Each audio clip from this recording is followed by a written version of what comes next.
오늘 본문 말씀은 어리석은 부자의 비유로 알려져 있는데 내용은 이렇습니다. 한 사람이 예수님께 찾아와서 청원을 합니다. 선생님, 내 형을 명하여 유산을 나와 나누게 하소서. 그 사람은 유산을 나누는 데 있어서 불만이 있었습니다.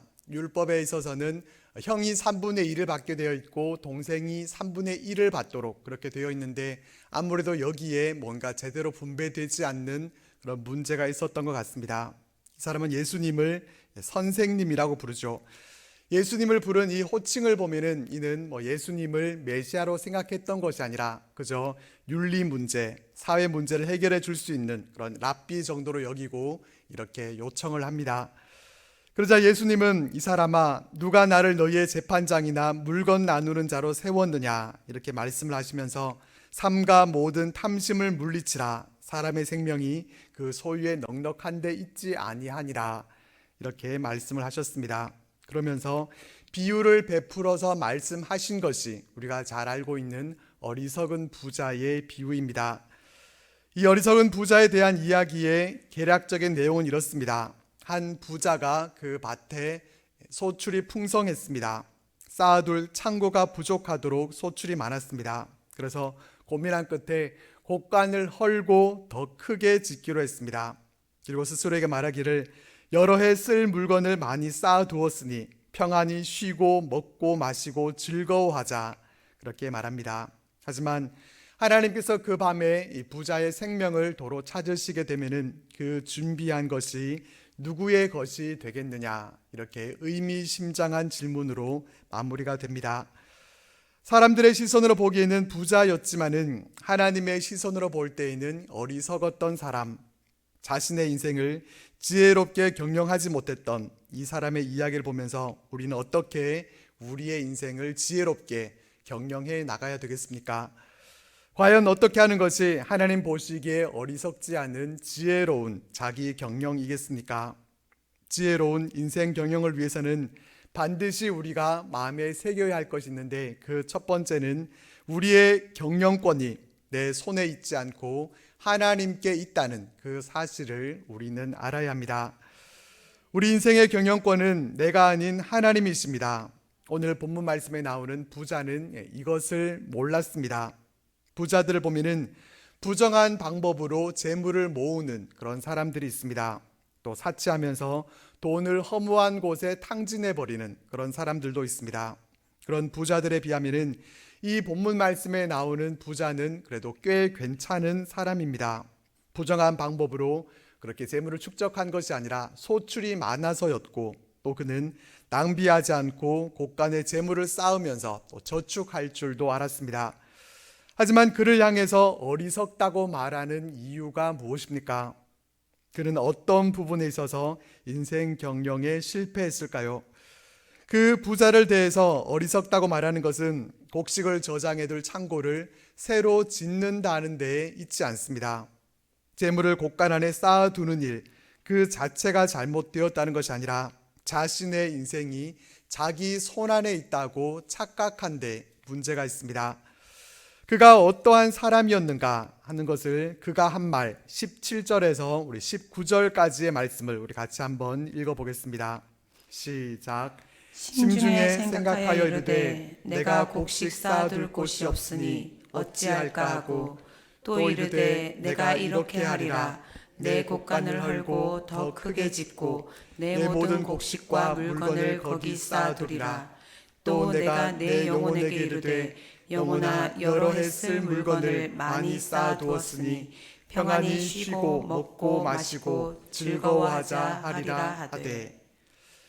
이 사람이 한 말을 보면은 1인칭 대명사로 가득 차 있습니다. 내가 곡식 쌓아둘 곳이 없으니 내가 이렇게 하리라. 내 곳간을 헐고 내 모든 곡식과 물건 내가 내 영혼에게 이르되 이렇게 모두 6차례나 되풀이되는 것을 볼 수 있습니다. 무엇을 말해줍니까? 그는 자신의 소유권에 대해서 크게 착각하고 있었습니다. 모든 재물들이 자기 것인 것처럼 착각했고 자신이 그 삶의 주인 되어 있었습니다. 그의 인생의 경영주는 자기 자신이었습니다. 그는 모든 곡식과 물건이 다 내 것이고 곡간도 내 곡간이라고 여겼습니다. 무엇보다도 그는 자신의 생명에 대해서 잘못 알고 있었습니다. 그는 자신의 영혼에게 이르기를 여러 해 쓸 물건을 많이 쌓아두었다, 이렇게 말합니다. 스스로 여러 해라고 하는 그런 시간을 정한 것, 이것 자체가 어리석은 것이었습니다. 그는 자신의 생명이 아직 여러 해가 남아있는 줄로 그렇게 알았습니다. 하지만 하나님은 오늘 밤에 내 영혼을 찾으리니 이렇게 말씀을 하십니다. 여러 해와 오늘 밤이라고 하는 이 단어가 서로 대조가 됩니다. 부자는 마치 자신이 생명의 주인인 것처럼 자신이 원하기만 하면은 여러 해를 살 수 있을 것처럼 그렇게 생각을 했지만은 그것은 참 어리석은 생각이었습니다. 바로 이 부분 때문에 그를 어리석은 자라고 부르는 것입니다. 우리가 지혜로운 인생을 경영해 가기 위해서 명심해야 할 것은 우리의 생명은 우리의 것이 아니라는 점입니다. 우리에게 생명을 주신 분은 하나님이시고 우리의 생명을 지금까지 지속시켜 주신 분도 하나님이십니다. 우리의 생명을 거두어 가시는 분도 하나님이십니다. 하나님만이 우리 생명의 주관자가 되십니다. 아무리 이 땅에서 우리가 할 일이 많이 있고 또 우리가 부양해야 할 가족이 있다고 하더라도 하나님께서 오라고 하시면은 우리가 하던 그 모든 일들을 다 내려놓고 하나님 앞으로 가야 합니다. 이것을 기억하는 사람이 지혜로운 사람입니다. 이것을 알지 못하고 사업을 해서 많은 수입을 얻는 것에만 집착을 하고 이웃들은 돌아보지 않는 사람, 세상에서의 성공만을 위해 살아가고 자녀를 양육하는 데만 온갖 심려를 기울이면서 열심히 살아봐도 우리의 생명이 하나님의 손안에 있음을 망각하고 살아가는 그러한 사람은 결코 지혜로운 사람일 수 없습니다. 우리의 생명이 하나님의 손안에 있음을 기억하는 사람만이 진정한 지혜자이고 이 사실을 잊지 않고 기억하는 사람이 지혜롭게 인생을 경영해 나갈 수 있습니다. 다윗은 시편 31편에서 내 시대가 주의 손에 있사오니 이렇게 고백했던 것을 우리는 보게 됩니다. 그의 인생에서 위기가 닥칠 때마다 자신의 시대가, 자신의 생명이 하나님의 손안에 있음을 다윗은 알았습니다. 그를 죽이려고 찾는 무리들부터 그가 쫓기는 생활을 하면서 다윗은 결코 행복을 누릴 수 없는 그런 상황 가운데 있었지만은 자신의 생애가 하나님의 손안에 달려있다고 하는 그 사실을 이 다윗은 믿고 살았기 때문에 극심한 절망 가운데서도 그는 무너지지 않았습니다. 이것이 지혜롭게 인생 경영을 해 나가는 사람의 모습입니다. 우리 인생의 주인은 하나님이시고 하나님께 우리 인생의 경영권이 있습니다. 인생의 경영권이 오직 하나님께 있음을 고백하면서 우리 인생의 경영권을 하나님께 내어드릴 수 있기를 바랍니다. 그리고 지혜로운 인생 경영을 위한 경영의 방법은 탐심을 버리고 주님의 은혜에 자족하는 것입니다. 이 부자에게는 탐심이 있었습니다. 그의 소유는 넉넉했습니다. 곳간에 이미 곡식과 물건들로 가득 차 있었고 또 많은 소출은 얻었지만은 그는 그러한 것 없이도 얼마든지 풍족하게 잘 살아갈 수가 있었습니다. 곳간을 더 크게 늘릴 것이 아니라 이미 풍족하기 때문에 자신의 그 풍족함을 나눌 수 있어야 했습니다. 하지만 그는 그렇게 하지 못했습니다. 그 이유가 무엇이겠습니까? 자족하지 못했기 때문입니다. 부자는 갖고 있는 것에 대해서 만족하지 못하고 더 가지려고만 했던 것을 보게 됩니다. 이 어리석은 부자는 예수님께서 비유로 말씀을 하신 것이고 실제로 탐심을 가지고 있었던 것은 예수님께 재산 분배를 요청했던 그 사람이었습니다. 그 사람의 경제적 형편이 어떠했는지 성경에 자세히 묘사되어 있지는 않습니다. 하지만 예수님께서 탐심을 물리치라 이렇게 말씀하셨다는 것을 볼 때 그 사람은 그리 어렵지 않은 형편이었다라는 것을 알 수가 있습니다.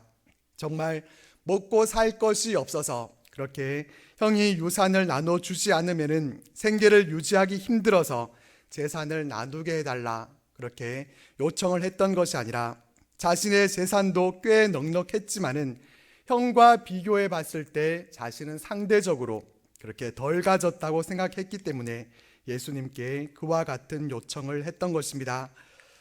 주님은 그런 그의 마음을 꿰뚫어 보셨습니다. 그래서 모인 무리들에게 어리석은 부자의 비유를 들려주시면서 재산 분배를 요청한 그 사람이 스스로 깨닫기를 원하셨습니다. 내가 지금 탐심 때문에 유산을 나눠 가지려고 하는데 어리석은 부자의 이 이야기처럼 탐심을 내도 하나님께서 생명을 거두어 가시면 아무런 소용이 없다. 소유가 넉넉하다고 해서 행복한 것이 아니다. 너의 생각을 바꾸어서 탐심을 버리고 지혜롭게 인생을 경영해 나가라. 예수님은 바로 이것을 그 사람에게 얘기해 주고 싶으셨던 것입니다. 구약 성경 민수기를 보면은 광야에서 이스라엘 백성들이 불평하는 그러한 모습을 볼 수가 있습니다. 어찌 우리를 애굽에서 나오게 해서 무화과도 없고 포도도 없고 석류도 없는 이 나쁜 곳으로 인도하였느냐, 이렇게 소리치는 모습이 나오는데, 그들이 그렇게 불평을 늘어놓았던 이유가 어디에 있었습니까? 성경은 그 이유에 대해서 탐욕을 품음에라고 말씀해 주고 있습니다. 이스라엘 백성들은 광야에서 굶주리지 않았습니다. 하나님은 그들에게 만나와 메추라기를 통해서 성실하게 그들을 먹여 살려 주셨습니다. 그런데도 그들은 탐욕을 갖고 이제는 더 좋은 것이 먹고 싶다고 하면서 하나님의 은혜를 저버렸습니다. 그 결과가 어떻게 되었는지에 대해서는 우리가 잘 알고 있습니다. 그런데 우리는 어떻습니까? 우리도 어리석은 부자처럼 예수님께 재산 분배를 요청했던 그 사람, 광야의 이스라엘 백성들의 모습과 얼마나 다른 모습인지 모르겠습니다. 우리도 하나님께서 만나로 우리들을 먹여주고 계심에도 불구하고 우리들은 하나님의 그 은혜를 알지 못하고 남들과 비교하면서 더 가지려고만 하고 있지는 않습니까? 이미 우리에게 베푸신 하나님의 은혜들에 대해서 우리가 자족하지 못하고 기도할 때 우리는 하나님께 늘 더 달라고만 그렇게 보채고 있지는 않습니까? 하지만 주님은 어리석은 부자의 이야기를 통해서 우리들에게 말씀해 주십니다. 우리의 생명이 그 소유에 넉넉한 데 있지 않다고 말씀하십니다. 많이 소유한다고 해서 더 많은 생명을 소유할 수 있는 것이 아니고 또 더 행복하게 살 수 있는 것이 아니라 탐심을 물리치고 하나님께서 이미 우리들에게 베풀어 주신 그 수많은 은혜들, 이 은혜들에 대해서 자족할 줄 아는 것이 축복이고 또한 행복의 길이라고 우리들에게 말씀하십니다. 하나님은 이미 우리에게 많은 것을 주셨는데도 이것을 깨닫지 못하고 우리의 탐심만 더해 간다고 하면은 우리는 어리석은 인생을 살아가고 있는 것입니다. 생각해 보면은 주님께서 베풀어 주신 은혜가 우리에게 족합니다. 주님의 은혜는 결코 부족함이 없습니다. 다만 우리가 은혜를 은혜로 여기지 못하고 더 갖고 싶어하고 더 누리고 싶어하는 그런 마음이 있을 뿐입니다. 본문 말씀을 통해서 우리의 마음은 어떠한가 하는 것을 우리가 돌아보면서 오직 우리는 주님의 은혜에 자족하고 또 감사하면서 우리의 인생을 지혜롭게 잘 경영해 나갈 수 있기를 바랍니다. 마지막으로 지혜로운 인생 경영은 하늘의 소망을 두고 살아가는 것입니다. 우리 인생 경영의 목적지는 이 땅이 아닌 하늘이어야 합니다. 본문에 나오는 부자는 하늘에 대한 소망이 없었습니다. 그의 삶의 시선은 자기 자신에게 이 땅에 있었습니다. 그에 대한 평가는 20절에서는 어리석은 자 이렇게 나오고 21절에서는 어떻게 말씀하시는지 21절 말씀을 보면은 자기를 위하여 재물을 쌓아두고 하나님께 대하여 부요하지 못한 자가 이와 같으니라 이렇게 말씀합니다. 여기를 보면은 자기를 위하여 재물을 쌓아두고 하나님께 대하여 부요하지 못한 자 이렇게 평가됩니다. 자기를 위하여, 그의 관심과 목적은 자기를 위해서 재물을 쌓아두는 데 있었습니다. 그러나 하나님께 대해서는 부요하지 못했습니다. 하나님 나라에 대해서는 그는 부자가 아니라 가난한 자였습니다. 그는 영원하지 못한, 영원할 수도 없는 이 땅의 곳간에 자기의 것을 쌓아두기 위해서 거기에 골몰했지만은 영원한 하나님 나라의 보물을 쌓아두는 그 일에 대해서는 무관심했고, 하나님께서 그 영혼을 도로 찾으실 때 그는 어떻게 해야 될지 그 부분에 대해서 전혀 준비되어 있지 못했습니다. 분명한 것은 자기를 위하여 쌓아둔 재물, 이것이 우리를 부요한 자로 또 복된 자로 만들어 주는 것이 아니라는 점입니다. 세상 사람들은 많은 재물을 쌓아둔 사람들을 가리켜서 부자라고 말합니다. 오늘 말씀에 나오는 부자도 이런 세상적인 관점에서 봤을 때는 부자라고 말할 수 있을 것입니다. 소출이 풍성했고 곡식 쌓아둘 곳이 없어서 곡간을 더 크게 지어야 할 만큼 그런 많은 재물을 갖고 있는 자를 부자라고 부릅니다. 하지만 하나님은 이 사람을 어떻게 부르고 있는가 하면은 부자라고 부르지 않습니다. 하나님이 말씀하시는 20절과 21절 말씀에 보면은 부자라는 단어가 나오지 않습니다. 오히려 그는 어리석은 자였고 하나님께 대해서 부요하지 못한 자, 가난한 자였습니다. 하나님의 관점에서 보실 때 부자는 누구입니까? 하나님께 대하여 부요한 자가 부자입니다. 자기를 위해서 재물을 이 땅에 쌓아두는 사람이 아니라 영원한 하나님 나라에 소망을 두고 하나님 나라에 그의 보물을 두는 사람입니다. 그런데 우리는 어떻습니까? 우리는 어디에 소망을 두고 살아가고 있습니까? 혹시 이 땅에 우리 자신을 위해서 우리의 소망을 쌓아두고 있지는 않습니까? 세상 사람들은 하늘에 소망을 두지 않고 이 세상에서의 삶이 전부인 것처럼 생각하면서 그렇게 세상을 살아갑니다. 이 세상에서 부유한 자가 되기를 원하고 그래서 필요 이상의 탐욕을 품으면서 그렇게 살아가기도 합니다. 그러나 믿음의 사람들은 우리들은 어떻게 해야 되겠습니까? 우리는 달라야 합니다. 우리가 반드시 기억해야 할 것은 우리는 이 땅에서 살아가지만은 우리는 결코 이 땅에 속한 사람들이 아니라 하늘나라의 시민권을 가진 사람들이라는 사실입니다. 그렇기 때문에 우리는 우리의 소망을 하늘에 두고 살아가야 합니다. 우리는 부자를 보고 잘 산다는 말을 씁니다. 그 집 참 잘 살아. 이 말은 곧 그 집 참 부자야 라는 말과 같은 말로 여깁니다. 하지만 잘 사는 것과 부자가 같은 말인 것이 맞습니까? 그렇지 않습니다. 잘 산다는 것은 제대로 산다는 것입니다. 제대로 잘 산다는 것이 무엇입니까? 하나님께 대하여 부요한 자로 믿음 생활을 잘 해나가는 것이 진정 잘 사는 것입니다. 세상에 소망을 두고 살아가는 삶이 아니라 하나님 나라에 소망을 두었기 때문에 하나님 나라의 부요한 자로서 하나님 나라를 위해서 우리의 시간과 물질을 드리고 자기를 위해서가 아니라 하나님 나라를 위해서 살아가는 삶, 천국을 소망하면서 살아가는 삶, 이것이 정말 잘 사는 것입니다.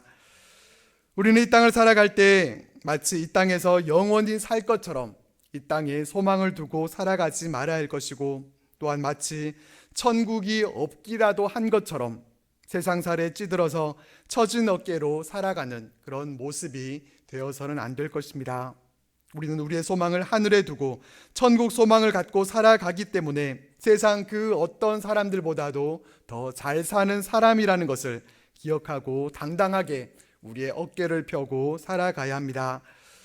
원하기는 하나님께 대해 부유한 자로 살아가는 우리들이 되시기를 바랍니다. 세월을 아껴서 건강이 있을 때 하나님 나라를 위해서 일하고, 물질이 있을 때 하나님 나라를 위해서 사용하면서 하나님 나라에 소망을 두고 살아가는 우리들이 되시기를 바랍니다.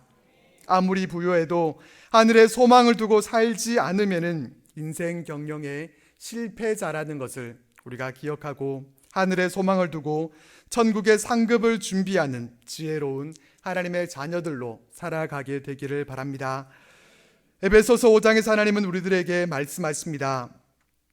그런즉 너희가 어떻게 행할지를 자세히 주의하여 지혜 없는 자 같이 하지 말고 오직 지혜 있는 자 같이 하여 세월을 아끼라. 때가 악하니라. 그러므로 어리석은 자가 되지 말고 오직 주의 뜻이 무엇인가 이해하라.